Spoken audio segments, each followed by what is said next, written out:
In 1325, a 21-year-old Moroccan scholar named Ibn Battuta left his home in Tangier. His only goal was to complete the Hajj pilgrimage to Mecca, a journey that should have taken less than 2 years. But Ibn Battuta would not see Tangier again for nearly 3 decades. By the time he returned, he had crossed over 75,000 miles of the known world, through deserts, kingdoms, and empires stretching from West Africa to the shores of China. Born into a family of Islamic legal scholars in 1304, Ibn Battuta was educated in law, theology, and Arabic literature. His journey began with a simple act of faith, undertaking the pilgrimage every Muslim is expected to complete at least once. But something remarkable happened along the way. As he traveled through North Africa, Egypt, and the Levant, his curiosity outpaced his piety.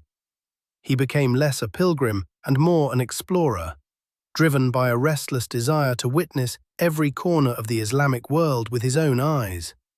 What followed was one of the most extraordinary journeys in human history. From Mecca, Ibn Battuta pushed east into Persia, through the Silk Road cities of Central Asia, and across the mountains of Afghanistan into India. There, the Sultan of Delhi appointed him as a judge, a position he held for 8 years, surviving court intrigue and earning the ruler's trust. But his travels did not end there. He sailed to the Maldives, where he briefly served as a chief judge. He ventured to Sri Lanka, Sumatra, and ultimately the ports of southern China, becoming one of the few medieval travelers to reach the furthest edges of Asia. Then came his final and perhaps most remarkable expedition, crossing the Sahara Desert to the Mali Empire, where he witnessed firsthand the legendary wealth of Mansa Musa's kingdom, a civilization so rich that its emperor had once flooded Cairo with gold during his own pilgrimage to Mecca. Ibn Battuta's significance lies not only in the distances he covered. He traveled further than Marco Polo and 3 times further than any known explorer before the age of steam, but in what he left behind. Upon his return to Morocco in 1354, the Sultan commissioned a young scholar named Ibn Juzai to record Battuta's memories.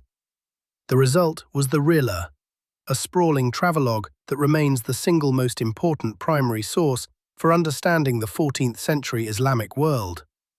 The Rihla describes the political systems of dozens of kingdoms, the architecture of cities long since vanished, the customs of countless cultures, and the economic lifeblood that connected Africa, Asia, and Europe centuries before the concept of globalization existed. This discovery challenges our understanding of the medieval world as isolated and disconnected, revealing instead a thriving, interconnected network of trade, scholarship, and diplomacy. Ibn Battuta died in 1369, having lived a life of almost unimaginable scope. For more than 6 centuries, his Rihla sat largely untranslated and unknown to the Western world. Yet today, his name is spoken with reverence across the Islamic world, and increasingly beyond it. His story reveals a pulse of truth about human curiosity, that the drive to see what lies beyond the horizon is older than any empire.